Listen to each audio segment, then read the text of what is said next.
ఓం శ్రీ మహాగణాధిపతయే నమః. ఓం శ్రీ కార్తీక దామోదరాయ నమః.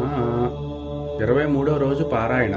అగస్త్యుడు మరలా అత్రి మహర్షిని గాంచి, ఓ మునిపుంగవ, విజయముందిన పురంజయుడు ఏమి చేసునో వివరింపము అని అడుగగా, అత్రి మహాముని ఇట్లు చెప్పసాగెను. కుంభశంభవ, పురంజయుడు కార్తీక వ్రతాచరణ ప్రభావమున అసమాన బలోపేతుడై అగ్నిశేషము శత్రుశేషము ఉంచకూడదని తెలిసి తన శత్రురాజులందరినీ ఓడించి నిరాటంకముగా తన రాజ్యమును ఏలుచుండెను. తన యొక్క విష్ణుభక్తి ప్రభావం వలన గొప్ప పరాక్రమవంతుడు, పవిత్రుడు, సత్యదీక్షా తత్పరుడు, నిత్యాన్నదాత, భక్తప్రియవాది, తేజోవంతుడు, వేదాంగవేత్తయ్య ఉండెను. మరియు తన యొక్క విష్ణుభక్తి ప్రభావం వల్ల గొప్ప పరాక్రమవంతుడుగాను, పవిత్రుడుగాను, సత్యదీక్షా తత్పరుడుగాను, నిత్యాన్నదాతగాను, ప్రియవాదిగాను, తేజోవంతుడుగాను, వేదాంతవేత్త అయి ఉండుచుండెను. మరియు అనేక శత్రువులను జయించి దశ దిశలా తన అఖండ కీర్తిని ప్రసరింపజేసెను. శత్రువులకు సింహస్వప్నవై విష్ణుసేవా ధురంధరుడై కార్తీక వ్రత ప్రభావమున అరిషడ్వర్గములను కూడా జయించినవాడై ఉండెను. ఇన్ని ఏలా అతను ఇప్పుడు విష్ణుభక్తాగ్రేసరుడు, సదాచార తత్పురుషులలో ఉత్తముడై రాణించుచుండెను. అయినను తనకు తృప్తి లేదు.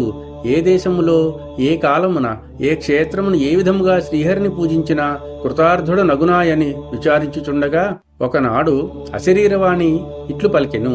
పురంజయ, కావేరీ తీరమున శ్రీరంగ క్షేత్రం ఉన్నది. దానిని 2వ వైకుంఠమని పిలిచెదరు. నీవచటికేగి శ్రీ రంగనాథ స్వామిని అర్చింపుము. నీవి సంసార సాగరమును దాటి మోక్షప్రాప్తి పొందెదవు అని పలికెను. అంతట పురంజయుడు రాజ్యభారమును మంత్రులకు అప్పగించి సపరివారముగా బయలుదేరి మార్గమధ్యమునున్న పుణ్యక్షేత్రములను దర్శించుచు ఆయా దేవతలను సేవించుచు పుణ్యనదులలో స్నానము చేయుచు శ్రీరంగమును చేరుకొనెను.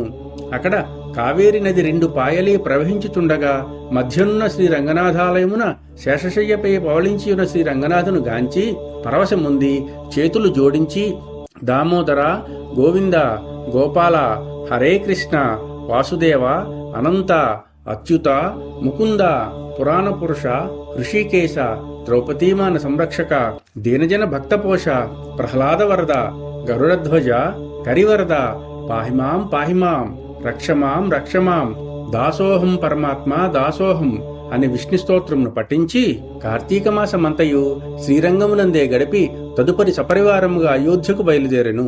పురంజయుడు శ్రీ రంగనాథస్వామి సమక్షమున కార్తీక మాసములో చేసిన వ్రతముల మహిమ వలన అతని రాజ్యమందలి జనులందరూ సిరి సంపదలతో, పాడి పంటలతో, ధన ధాన్యములతో, ఆయురారోగ్యములతో ఉండిరి.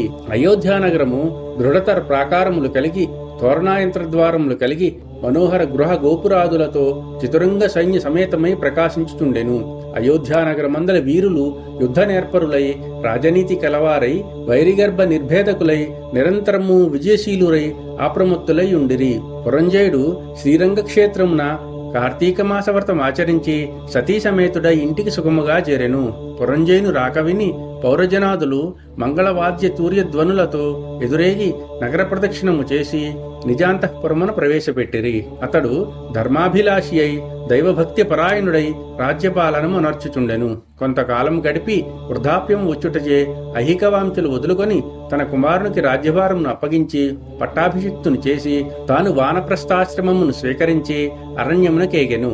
అతడా వానప్రస్థాశ్రమునందు కూడా ఏటేటా విధి విధానముగా కార్తీక వ్రతం ఆచరించుచు క్రమక్రమముగా శరీరముడుగుచటే మరణించి వైకుంఠమునకు పోయెను. కావున ఓ అగస్త్య, కార్తీక వ్రతము అత్యంత ఫలప్రదమైన మహాత్యము కలది. దానిని ప్రతివారునూ ఆచరింపవలెను. ఈ కథ చదివిన వారికి, చదివినప్పుడు వినువారికి కూడా వైకుంఠ ప్రాప్తి కలుగును. 23వ రోజు పారాయణ సమాప్తము. ఓం నమః శివాయ.